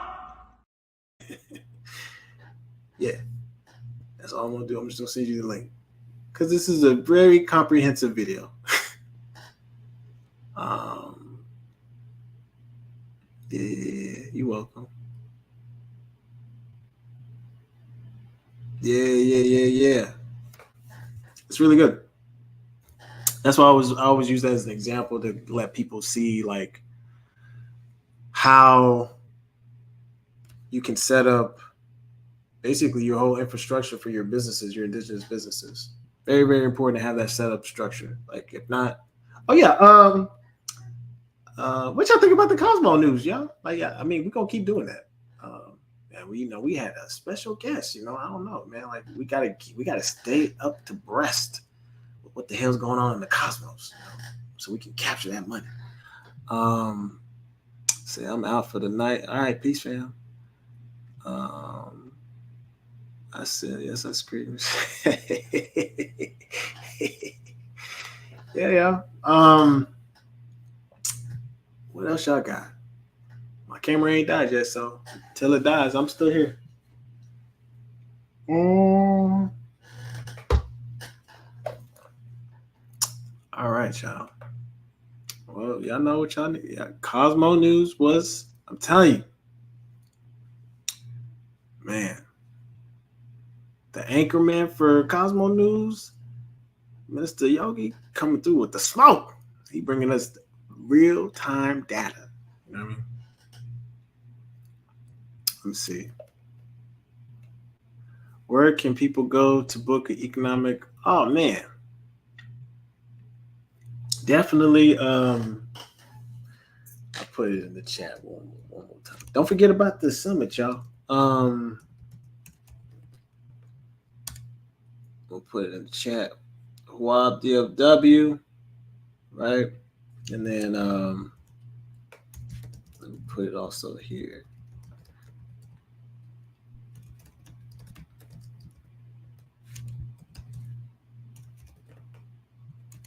Let me do this again. Ooh, YouTube rejected my own comment. Ain't that crazy? Ain't that crazy? YouTube, what y'all doing? It's literally me. And you're rejecting my own links. That is crazy. Let me try it again. Woo! Folks, I wish I was making it up. They are literally rejecting my work. This is crazy. Let me try this again. Wow.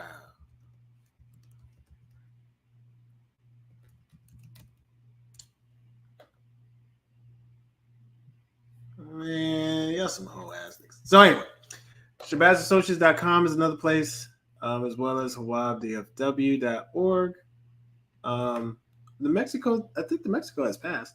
So we're going to be in Atlanta. So definitely we're going to be up in Atlanta. We're going to have a good time. And there's going to be some dope stuff with cosmology that y'all do not want to miss. That stuff. So yeah. Well, we're in that thing. We're in that thing, y'all. But I want y'all to for real take to heart like y'all's business. Like some of y'all have indigenous businesses that you have not even at least got business credit for. Like you're not even utilizing it. You haven't opened up a business bank account. You haven't done anything with it.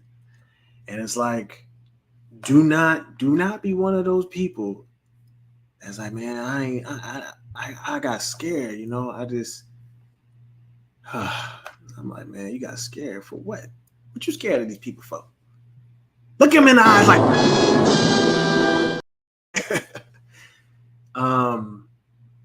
but yeah, y'all ain't got no questions. If y'all ain't got no questions, we just hanging out and until the camera dies. Otherwise, we are good and you guys are free to go if y'all ain't got no questions. So let me see what y'all saying in the chat. Fear paralyzed. I mean, hey, y'all know how it is. We, folks be getting scared. So, but yeah, hopefully you found this class useful. We're gonna save this video so that you guys can watch it again. And other than that, family, love y'all, and we'll see y'all next week for class. We'll have probably a different topic. We'll see what we'll talk about, but we'll obviously announce it. So, all right, family, we'll see y'all for next week. Otherwise, we'll see y'all for the rites of passage. Peace, family.